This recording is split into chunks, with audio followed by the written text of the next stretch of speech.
Lesson number 2। अभी हम proportion के बारे में स्टडी करेंगे। जिस तरह रेशो के बारे में हमने लेसन नंबर 1 में स्टडी किया कि वो जो कंपैरिजन है बिटवीन टू क्वांटिटीज, जो प्रोपोर्शन है ये बेसिकली कंपैरिजन है between two ratios. A proportion is a statement which expressed as equivalence of two ratios. In simple words, equality of two ratios. दो रेशोज की इक्वालिटी जो है, यानी कि दो रेशोज को इक्वल कर दिया जाए तो वो हमारे पास प्रोपोर्शन बन जाता है। If two ratios A ratio B and C ratio D are equal, suppose करें ए रेशो बी और सी रेशो डी दोनों अलग अलग रेशोज हैं, अगर वो दोनों आपस में इक्वल हैं तो हम ये कहेंगे कि ये चारों नंबर्स इन्वॉल्व हो रहे हैं ए बी सी डी, ये चारों नंबर जो हैं प्रोपोर्शन में हैं। जब होता है ए रेशो बी तो हम कहते हैं ए और बी रेशो में हैं।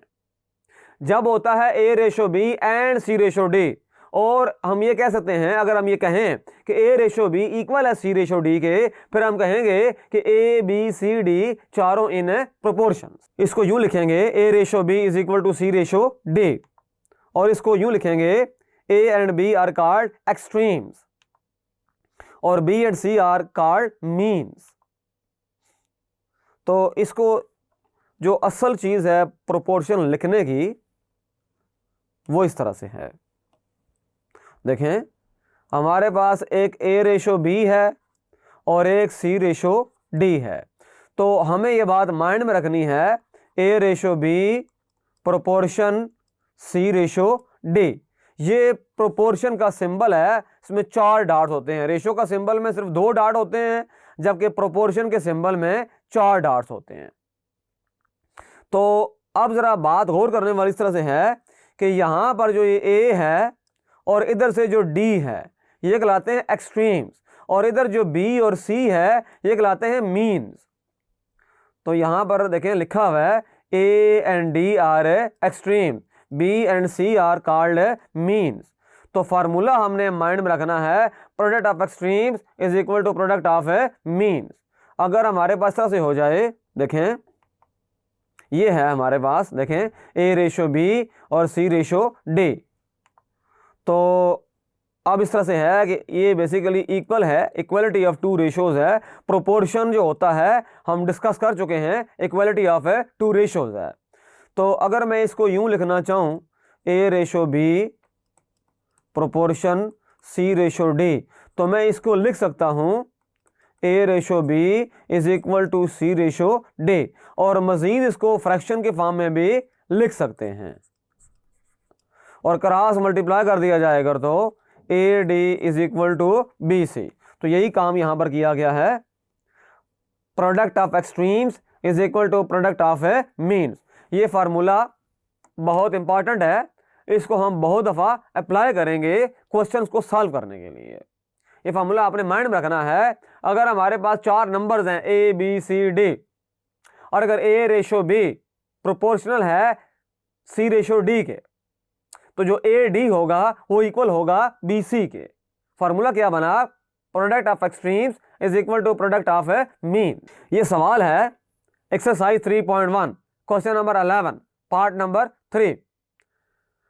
आप देख रहे हैं कि इसके अंदर ये एक अलजबराई कुछ एक्सप्रेशंस को इन्वॉल्व किया गया है, और हमने फाइंड करनी है वैल्यू ऑफ एक्स।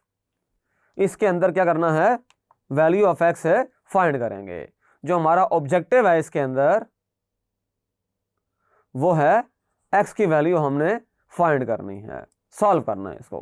किसी भी कोई भी इक्वेशन है, कोई भी प्रोपोर्शन है, कोई भी एक्सप्रेशन है, अगर हम उसको सॉल्व करेंगे तो अगर उसके अंदर वेरिएबल एक्स है तो एक्स की वैल्यू फाइंड करेंगे, अगर वेरिएबल वाई है तो वाई की वैल्यू फाइंड करेंगे। यहां वेरिएबल एक्स इन्वॉल्व हो रहा है। आइए इसको सॉल्व करते हैं। देखें, सबसे पहली बात तो यह है कि हमने यहां लिखना है फार्मूला। फार्मूला क्या है?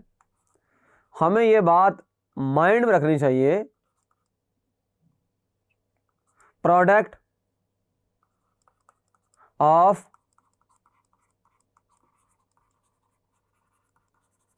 Extremes, product of extremes is equal to product of means.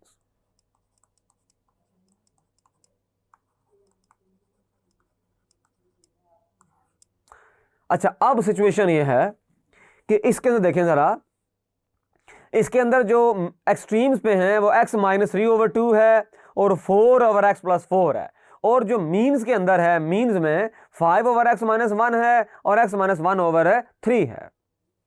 तो अप्लाई कर दें फार्मूला, यानी कि x माइनस 3/2 इसको मुझे मल्टीप्लाई करना पड़ेगा 4/x प्लस 4 के साथ, और इधर 5/x माइनस 1 है अगर, तो यहां पर x माइनस 1/3 हो जाएगा।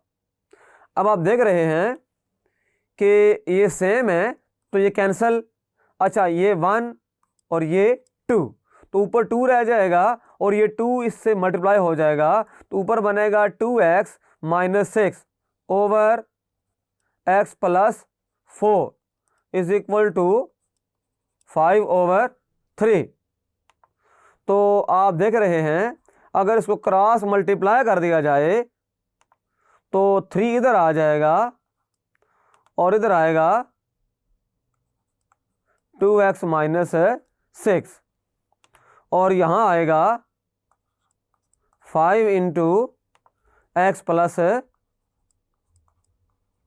4, तो 3 2s आर 6x माइनस 18, और यहां से 5x प्लस 20, तो 6x minus 5x equal to 20 plus 18 कर दें। इसको उठा के उधर ले जाएं, हमने जस्ट इक्वेशन को सॉल्व करना है, और वो सॉल्व करना आप जानते हैं, एक्स वाले टर्म्स को अलग कर दें और विदाउट एक्स वाले टर्म्स को अलग कर दें, सिंप्लीफाई कर लें।